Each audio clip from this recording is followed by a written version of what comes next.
Hello, and welcome to the Cosmic Alignment Lab, a podcast by the Cosmic Touch community for healers, HSPs, and more, where we're building a movement to make heart centered, energy healing led personal and professional growth mainstream.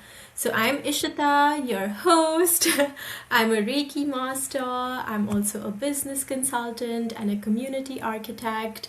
And in this space, we invite thought leaders, visionaries, and change makers to share tools, stories, and insights that empower your journey, especially professionally and personally. And our signature container, the Cosmic Portal, is now open for healers ready to unlock their visibility and build a business in alignment with their gifts. This is a space where business meets intuition, and all the details will be in the caption below. And today we have a really special guest with us, Jole Berlage-Buccellati. I know I messed that up a little bit, but welcome, Yole. So, Yole works with highly sensitive people and deep thinkers who think deeply about the world and feel the weight of what's happening around them. Her work sits at the intersection of systems thinking, trauma informed practice, and leadership in lines of complexity. She helps people make sense of insecurities, fears, clarifies what truly matters, and then act without burning themselves out. And rather than fixing individuals, her focus is on restoring coherence within people, between people, and across the systems that they're a part of. And at its core, her work is about cultivating clarity, responsibility, and grounded agency in a fractured world. She is also currently writing a book about this. So, welcome, Yole. How are you today? I'm fine, thank you. Excited to share this time with you since we always enjoy sharing time and talking about what's dear to our hearts. Absolutely, absolutely. And Yole and I have known each other for a while, and her thoughts and her experiences always lift me up so much. So I'm very, very excited to share this conversation with you. So let's get into it. Tell us about your transformational journey. Yeah, so it basically starts with being a square peg in a round hole for most of my life. And it took me a while to figure out that none of this was my fault, because that's what people do, right? And children do, that when they don't fit or people tell them that they're weird or different, or complicated, that we think it's our fault. And you know, studying, going out in the world, meeting other people already helped to understand that there were definitely more people similar to me out there, but still always this nagging feeling of why can't I fit in? And it took me a long time actually until I was in my 50s to have a professor when I was doing my master's in music therapy ask me a question. And he said, Yole, why do you always ask, does that person like me? And you don't ask, do I like that person? Wow.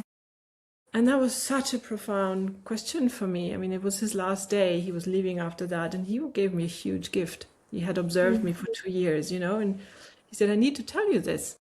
And that was an absolute game changer for me. I had understood a lot of things intellectually. I had created boundaries. I had, done the techniques. But that question put me right to the core. Yeah. Yeah. It flipped around my inner stance from being dependent on others to I have authority. Beautiful.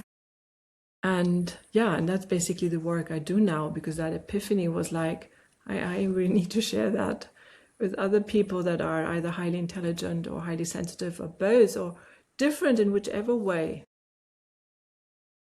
That's beautiful. Like, it's almost like recreating your identity, no? Like your inner conversation with yourself to be more self oriented than others oriented, which Yeah, unfortunately, definitely.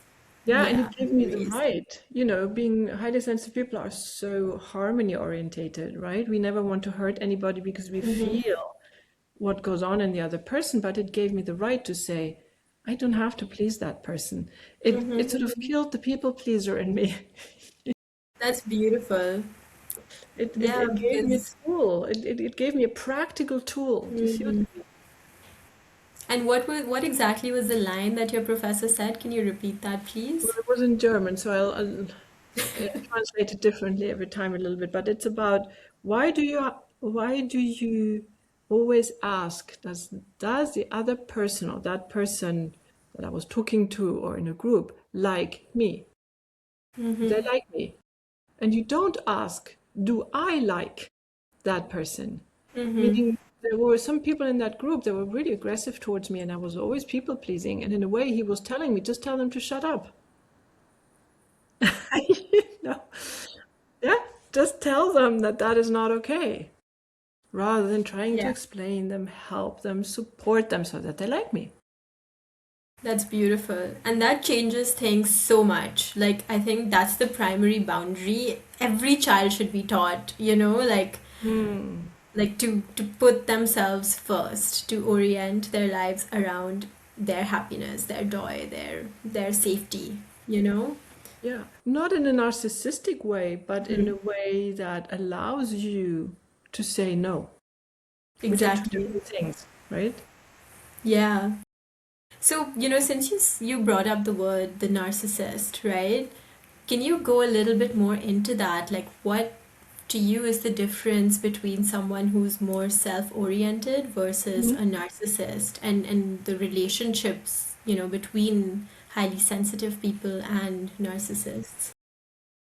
Yeah, so a narcissist is basically a person who has an inflated sense of self that needs a lot of praise, that needs a lot of accolades, and because in essence they're very insecure. So they grew up in an environment where they never felt that they were enough, and their reaction to it was, I can't stand to be criticized, and I need to be the top beautiful guy all the time, which then means you need to destroy everybody else around you because you need to be the center of attention and love, right? So it's like there's no space for anybody else.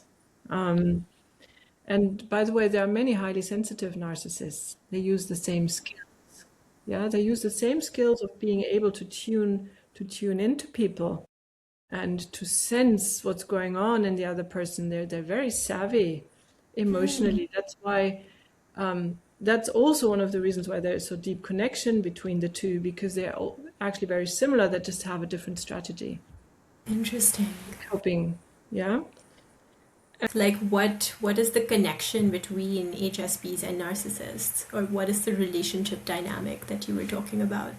So the relationship dynamic is basically one part is the people pleaser and wants to make the other side happy and is very attentive to the needs of the other person.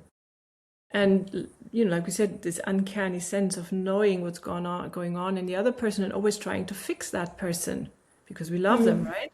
And the narcissist says, great, I've got somebody who inflates myself all the time. But when we don't, when we say no, or we sort of get disenchanted, the narcissist gets very aggressive because they need our attention. They need our support.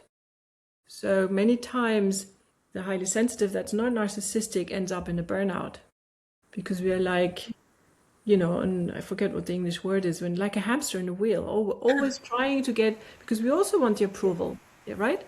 So we are in this hamster wheel of always having to feed the narcissist, but we don't get anything back, right? But because we are used to people please, we don't have another strategy. Wow.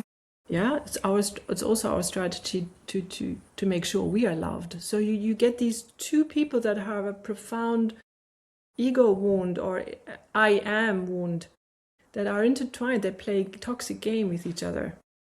But unfortunately, it's the non-narcissist, highly sensitive person that gets the dirty end of the stick.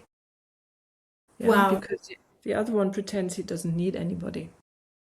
that's And then that's there is interesting. there's another layer where we are attracted to the narcissist because we can sense that there is something positive underneath. Hmm. That's a huge trap because we keep wishing, hoping, supporting, fixing for that part Mm-hmm. of that person to be birthed. But as Right. we all, yeah, but as we all know, if somebody doesn't want to do that, they just don't. So Yeah. they Yeah. just take advantage of us. Wow, that's super interesting, because it's almost like giving a pass for bad behavior because you believe in the potential of someone, because you think or Exactly. you know that they're capable of doing better things or Yeah. being a Yeah. good version of themselves. It's almost like the idealist, like Exactly. the fantasy of the person, really. Yeah, and in a way it's a fantasy because it's just a potential, but because we Mm. can sense it and we are profoundly people who like to foster things, to birth Yeah. things, to create things. We in a way we misunderstand. We think that we have the power to do that for another person, and for some of us it takes years to understand that it's not our job and that we can actually not Hmm. do it. Because we're not because you end up being their lover, their therapist, their mother, their wife, their you know, Everything. You really, everything. yeah. Like taking Everything. that caretaker role, Yeah. of tolerating their nonsense Yeah, even. and the other thing is that the narcissists and the HSPs thrive on intensity. You will know that. We love intense Mm, emotions, it's right? true. So the narcissist takes us through intense emotions up and down and up and down and up Mm, and down. And there's a part of us that relishes that. And then yeah, there's another part of us that is totally exhausted by it. yeah, yeah. I mean, that sounds so relatable with, a few people that I've known in my past or, who I had these intense connections with, Mm, in fact, professionally, mm. And once I actually understood what was going on, like, I think my boundaries took like a huge hit. I was like, whoa, like this is not this is not possible for me anymore. Like Good for you. yeah, and this is something I hope will help the people who are listening to us as well, where, having strong boundaries in your energy, even holding this presence of like nothing can actually shake me. No one has the power to put me down in any way, shape, or form. Mm. That's something that really, really shifted things for me, because I was burnt out, like you said, I was overgiving, I was in this energy of people pleasing and such, and it's not sustainable long term. It's just not sustainable. So, It's not sustainable and it doesn't achieve the goal, right? It mm-hmm, does not achieve the healing. it does the opposite. It does Yeah. the opposite. Exactly. Yeah.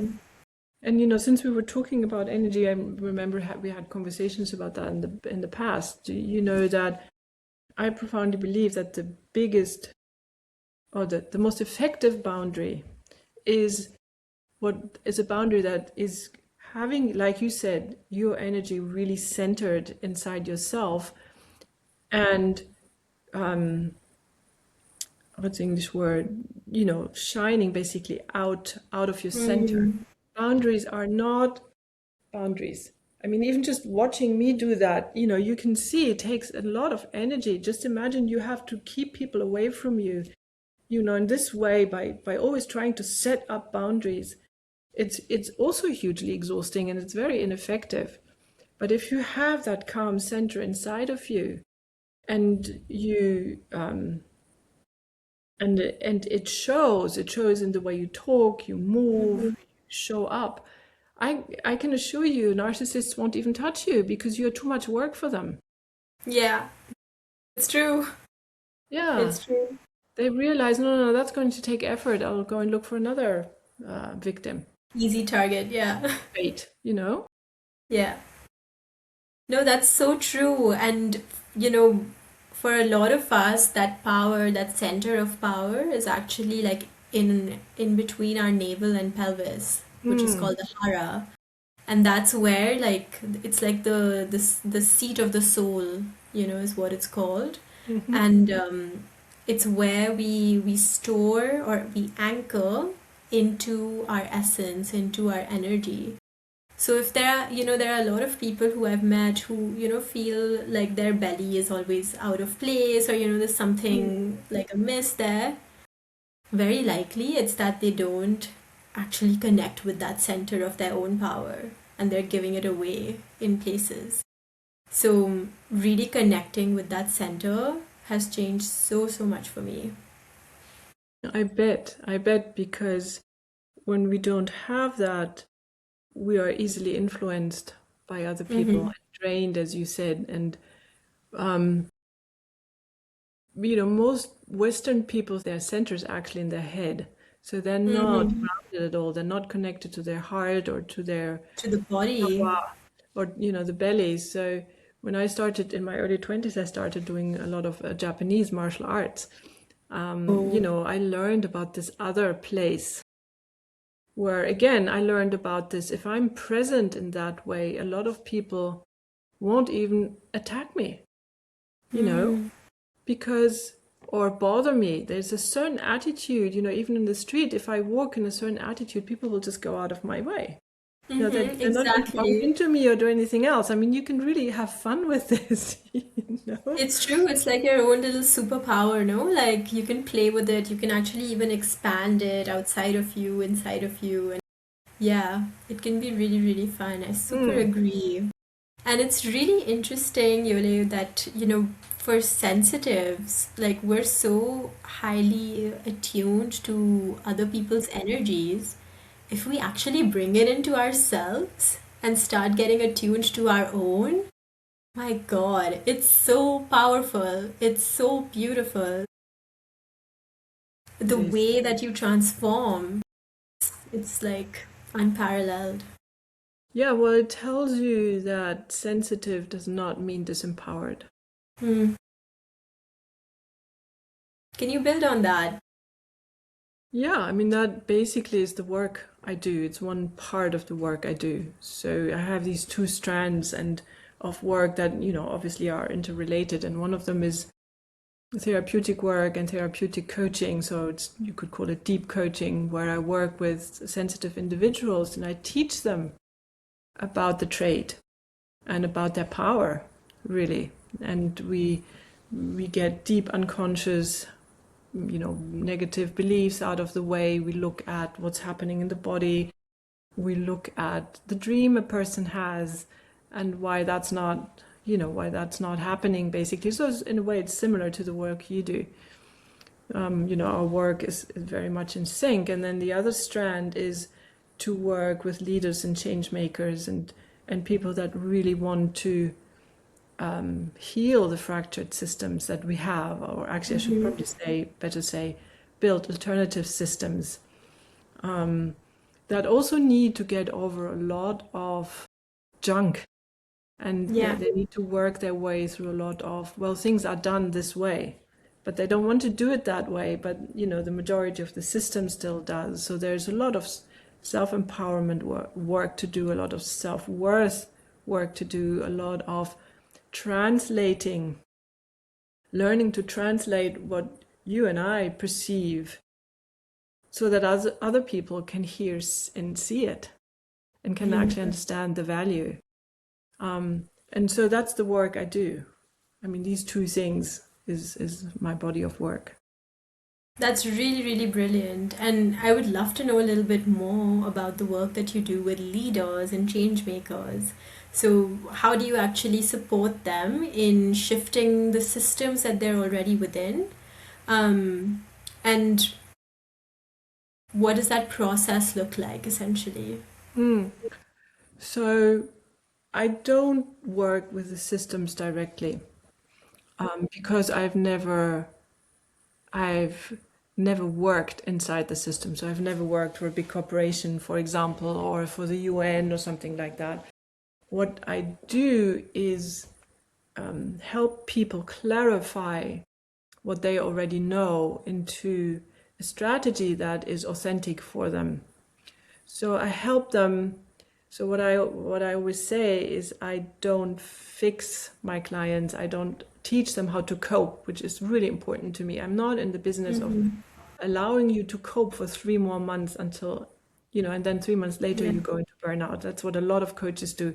I'm not at all interested in that because many times I can already see that they're going to have a systems crash if they continue the way they do. So what we do is I support them in seeing what is actually going on, where they would like to go, and what they need in order to do that. And then they might go, to a business coach with whatever we worked on, and translate. There's this word again. What they learned with me or what we learned together into developing a business. But then they have clarity and a structure, in an inner structure of where they want to go, and they have the belief that they can actually get there. Beautiful. I think that's a very empowering way to do it. And I like what you said about, making sure you're not letting someone just cope with their life, and like actually tackling the systemic changes that need to take place and the self-worth and the self-belief that needs to kind of come in. Because until that happens, like you can kind of keep wishing and dreaming of changing, but you just keep repeating the same patterns, and you end up just kind of being in the same frequency or the same field of opportunities and of people in that sense. And this is something that, I've also seen with energy work where once we actually make like a frequency change, where we start making decisions from a different space in our body, from a different energy, from a different like vibrance, the things around us also start changing. Totally. So it's really an internal choice that we have to make first to like really put ourselves first, like commit to your boundaries, whatever it is. And then from there, the shifts that start taking place externally, you almost feel detached to them, Yeah. because Yeah, you're that's so true. attached to your own identity or whatever it is that your core is, your energy is, your essence. Yeah, Yeah. and in terms of, I work with change makers and people that have, very interesting ideas. We need to understand when we cannot go and look for support with people and corporations and structures that are deeply opposed to what we want to achieve, right? So if your idea is regeneration, but you need the money to build it, and you go and ask,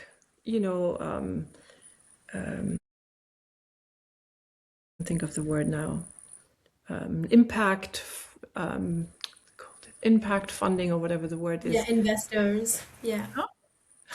That sometimes Impact investors. Thank Yeah. you. Impact investment, sometimes that happens. That is based on extraction.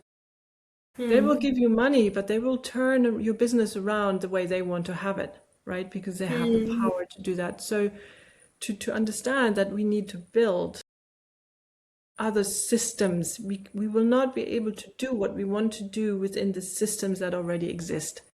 And to have the guts and create a community like you are doing for people to have networks, money,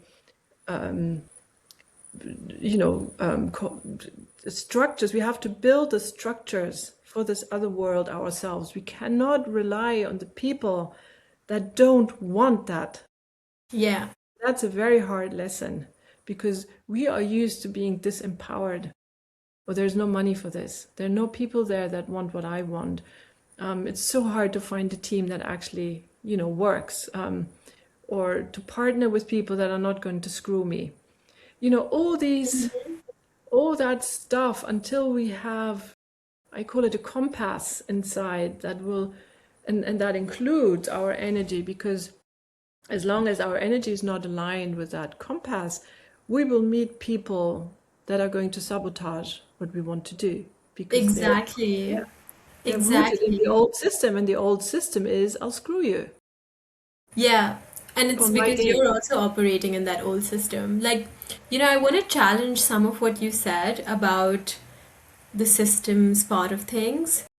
And I agree, creating new structures, new systems, so important, especially for, taking the world forward, especially in a Mhm. sustainable way.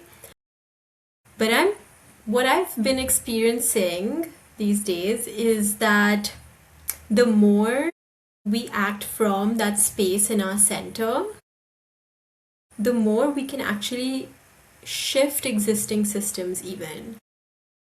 That's true. Yeah. Perhaps not in a huge grand way like 360 transformation, whatever, but there are like minute shifts that start taking place when we come into our power and demand for what is our right.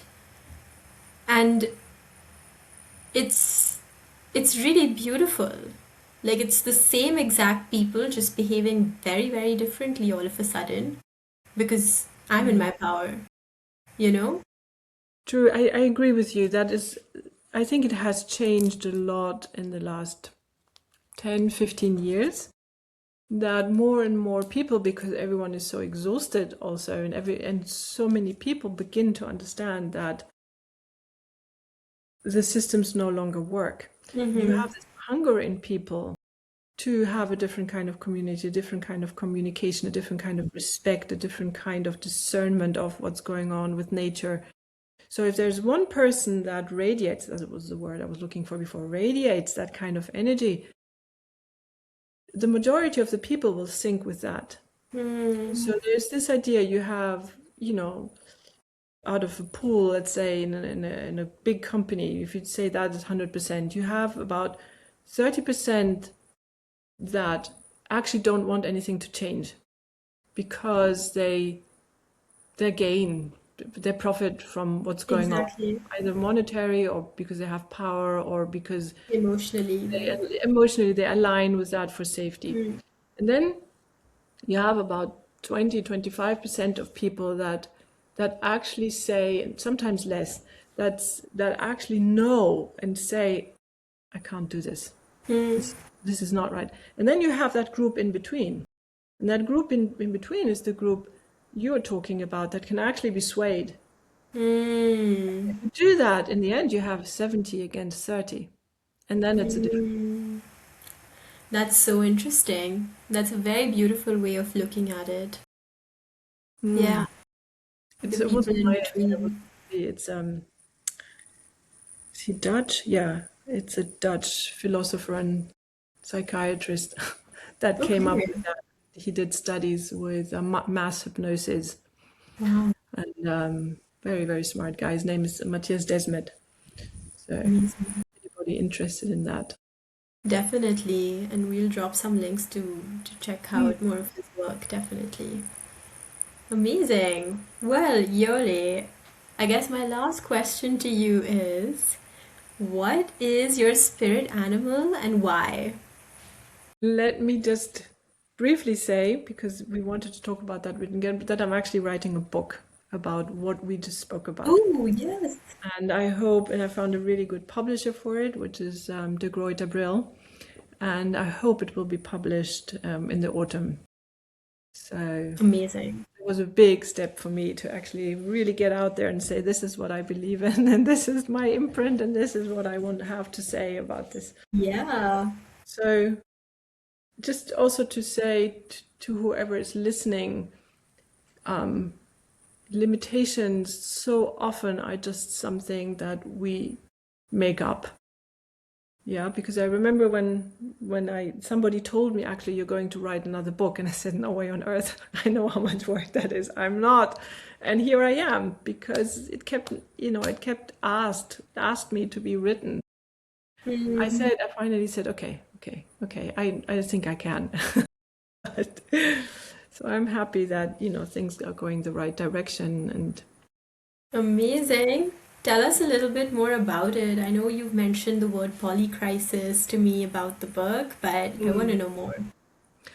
So just briefly, it's about the polycrisis, and many people don't know what that term means. It means, the situation we're basically in worldwide, which is we have a lot of crises at the same time that are deeply entangled, and they're very dynamic, meaning you cannot solve them with the linear thinking and the cause and effect thinking we've been using for the last, 100 years. And the chaos gets always deeper. And the people that are trying to solve the crisis are usually people that are not very good in complex thinking. They're not very good at actually getting what's going on, and they don't really care about the consequences, right? So it's actually called the dark tetrad, which is the narcissists, psychopaths, sociopaths. A lot of people, look at certain people in politics, they have no empathy at all, and sadists. And there are studies out there and Machiavellian people, that's the fourth. There are studies out there that in big corporations and also in high government positions, a lot of the people taking the decisions, or in big banks, are fit into that tetrad. Just think about that. Right. Those are the people in the positions to decide what happens on this planet. So my hypothesis is that we, the highly sensitive people who have so many traits that could actually help resolve it will take too much time to go into this deeply. To resolve the polycrisis, actually need to step up rather than hide, because these are the people we're most scared of, right? Yeah. But it's the ones that we actually need to stand up to and say enough is enough. And we are more than you are, by the way, because highly sensitive people are about 20% of the population, so we're not a tiny minority. And we need to form alliances with, and remember I talked about that middle group of whatever The it is. sway vote.